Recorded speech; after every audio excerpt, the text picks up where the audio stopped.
First up, we have Hassan Tower, a striking 44-meter-high minaret that was meant to be the tallest in the world. Construction began in 1195 under the reign of Sultan Yaqub al-Mansur, who envisioned a massive mosque with a minaret that would reach 86 meters. Sadly, the Sultan died before the mosque could be completed, leaving the tower and several rows of columns as the only remnants of what would have been one of the largest mosques in the world. Although it remains unfinished, Hassan Tower is still a symbol of Morocco's medieval power and architectural ambition. Its red sandstone reflects the influence of Almohad architecture, which also inspired the famous Koutoubia Mosque in Marrakech and the Giralda Tower in Seville, Spain. Then, though the tower wasn't completed, its height and design made it an architectural marvel of its time. The tower was originally intended to hold 3 prayer rooms and would have been one of the tallest religious structures in the world. Historians believe that if it had been completed, the mosque could have accommodated up to 20,000 worshippers. Just across the plaza from Hassan Tower is the Mausoleum of Mohammed V, one of the most important landmarks in Morocco. This mausoleum houses the tombs of King Mohammed V, who led Morocco to independence in 1956, and his 2 sons, King Hassan II and Prince Abdallah.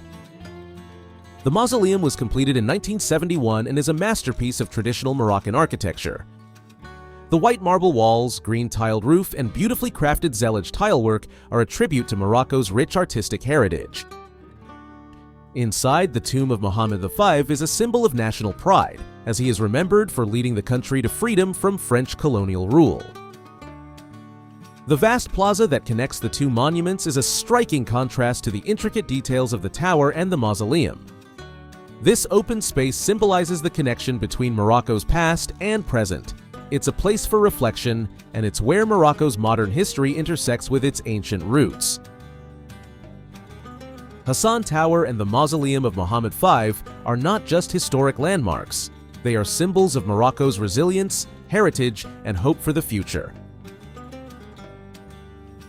Whether you're fascinated by architecture, history, or simply want to soak in the beauty of Rabat, this is one stop you won't want to miss.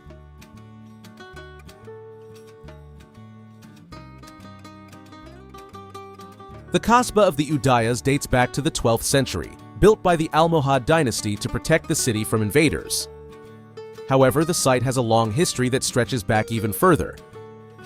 It was once the base of the Udaya tribe, a military group that helped secure Morocco from foreign threats.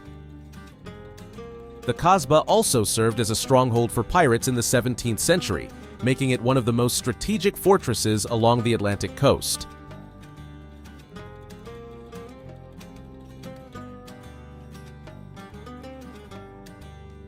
Imagine, centuries ago, this very spot was a lookout for pirates and soldiers, guarding the city against attacks from the sea.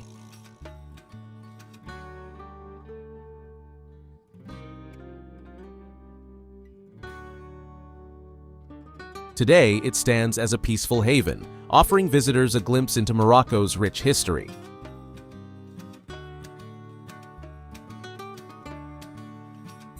This blend of Moorish and Moroccan influence is what makes the Kasbah so unique.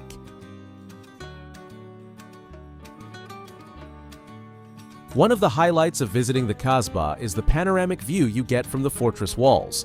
From here, you can see the Bouregreg River, the bustling city of Saleh, and the endless Atlantic Ocean. It's a view that has inspired poets and artists for centuries. This spot also gives you a clear view of where Rabat meets the sea, a peaceful contrast between the ancient fortress and the modern city beyond. The Kasbah of the Udayas is a true treasure in Rabat. Whether you're fascinated by its rich history, charmed by its colorful streets, or simply in awe of the views, this place offers something for everyone. It's a perfect blend of Moroccan culture, architecture, and natural beauty.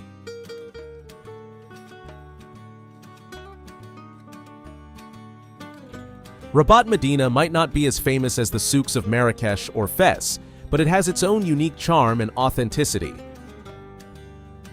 Unlike other Medinas, which can be overwhelming, Rabat's Medina offers a more relaxed atmosphere, making it a great place for first-time visitors to experience the traditional Moroccan market.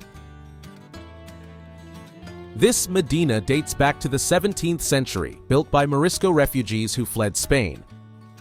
Over time, it evolved into a bustling hub of commerce, culture, and daily life. Even today, you can feel that mix of Andalusian and Moroccan influence as you walk through its streets. What makes Rabat's Medina special is its artisanal heritage. It's one of the few places where you can still find craftsmen working in their traditional trades, whether it's weaving Moroccan rugs, crafting ceramics, or tailoring djellabas. Many of these techniques have been passed down through generations. The souks are a feast for the senses. You'll find everything here: spices, textiles, leather goods, traditional lamps, and more. But what sets it apart is that Rabat's souks are not as pushy or tourist-driven as those in other cities, making shopping here a more laid-back experience. Whether you're browsing for Moroccan slippers, known as babouche, or picking up some fragrant spices to take home, don't forget to haggle. Negotiation is part of the culture, and you'll likely walk away with a great deal. Rabat Medina is more than just a market. It's a window into Morocco's rich history and culture. Whether you're shopping for souvenirs, admiring traditional crafts, or soaking in the local atmosphere, it's an experience that will stay with you long after you leave.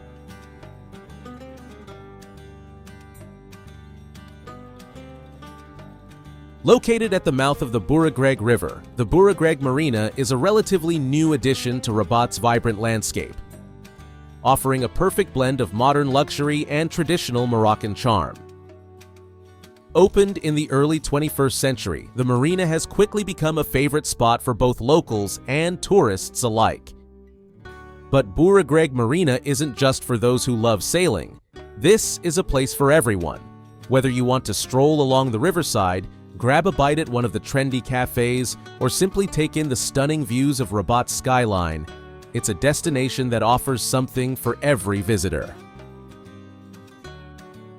Bouregreg Marina is not only one of Morocco's most modern marinas, but also one of the largest on the country's Atlantic coast. It can accommodate up to 240 yachts, from small boats to mega yachts, making it a popular stop for international sailors navigating the Mediterranean and the Atlantic.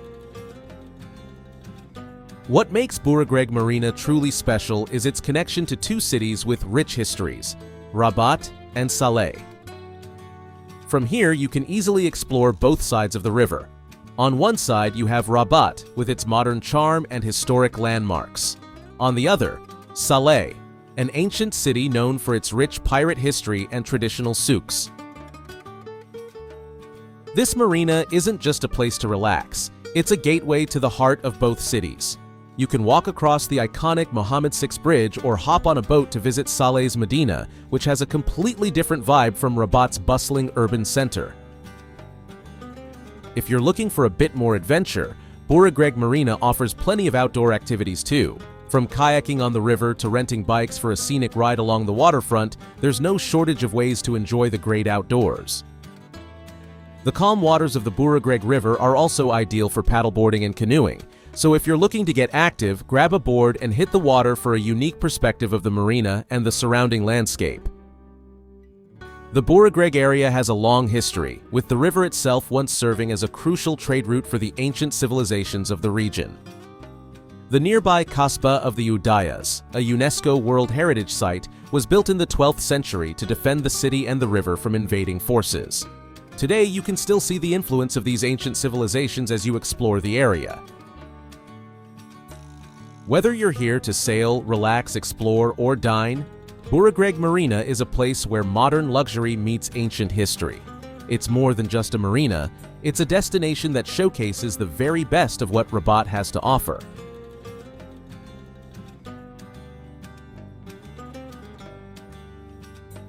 The Andalusian Gardens, also known as the Jardins Andalus, were created in the early 20th century during the French Protectorate. Their design was inspired by traditional Moorish gardens from Andalusia, Spain, evoking a sense of tranquility and a connection to Morocco's rich historical ties to the Andalusian region. These gardens are not only a place of beauty, but also an homage to the deep cultural exchanges between Morocco and Andalusia during the height of the Islamic Empire in Spain. Many of the plants here are native to both regions, carefully selected to create this stunning display of nature. These gardens are located within the historic Kasbah Udayas, a fortress dating back to the 12th century. The Kasbah once protected the city from invaders, and now, within its walls, lies this serene garden, a stark contrast to the fortress's once militant purpose. Today, as you stroll through the Andalusian Gardens, it's hard to believe that this peaceful spot was once part of a defensive stronghold. The blend of history and nature makes this place truly unique, offering visitors a chance to experience both Rabat's past and its natural beauty. Walking through the gardens, you'll be surrounded by a wide variety of flowers, trees, and shrubs, many of which are native to the Mediterranean and North Africa. From fragrant orange and lemon trees to vibrant bougainvillea and oleanders, the gardens are a feast for the senses. Depending on the time of year, you might see the gardens bursting with color and the sweet scent of citrus blossoms filling the air. It's the perfect place to relax, read a book, or take some photos of the incredible scenery. The Andalusian Gardens may not be the most famous attraction in Rabat, but they offer a quiet oasis in the heart of the city, where history, culture, and nature come together in perfect harmony. Whether you're here for a short visit or looking to escape the hustle and bustle of the city, these gardens are a must-see for anyone visiting Rabat.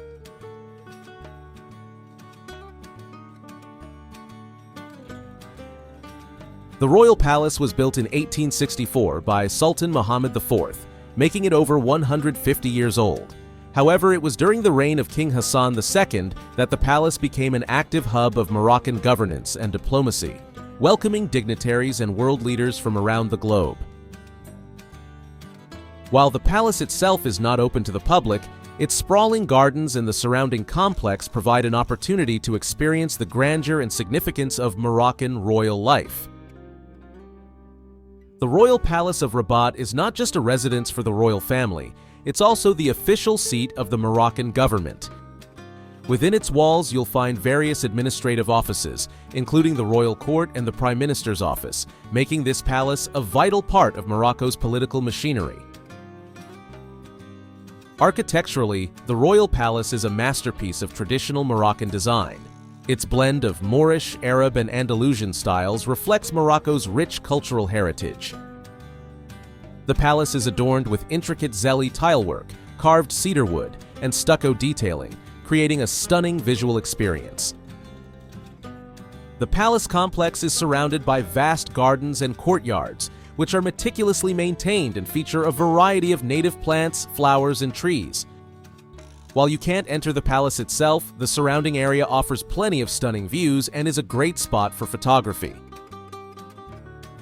While you can't step inside the royal palace itself, visitors are welcome to explore the surrounding mekuar or royal grounds. It's a great place to take in the grandeur of the palace, learn about its role in Moroccan history, and appreciate the stunning craftsmanship of the exterior.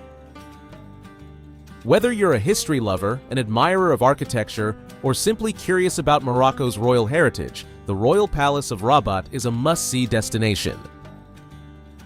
For more information, please visit MoroccoPass.com.